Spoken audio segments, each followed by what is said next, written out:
Hey everybody, it's Jim. I have found that grief can be really surreal. At least it has been for me.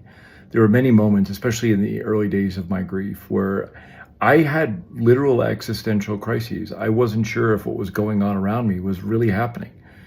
And I'm going to guess some of that had to do with the trauma of what happened, and some of it had to do with the fact that my life was so different than the way I imagined my life should be. And I had a very strong unwillingness and inability to accept that reality. Currently, I'm better about this. I still have moments like I'm living a very different life in some ways than I was 10 years ago. And sometimes I look around and there's a moment where I'm like, what is happening right now? And I think it's just important to recognize that it shakes your reality. It is surreal, or it can be, at least, like I said, it has been for me. So if you're feeling that, I'm going to guess you're not alone. Let's see what Hannah has to say. There are lots of ways that this realness of grief shows up.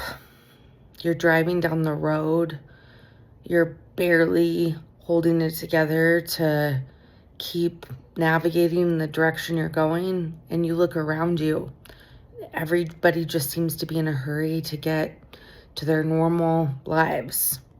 Or you venture out to the grocery store for the first time and you just feel like a neon sign is flashing on your forehead about what you've been through and who you are now.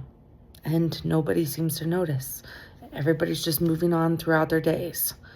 So I think it's both a struggle with reality, as Jim talked about, kind of that disbelief that this is your story, that this is the reality that you are now living.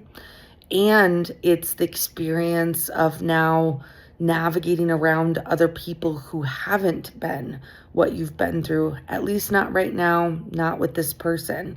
And all of that can feel very surreal. One step at a time, one day at a time.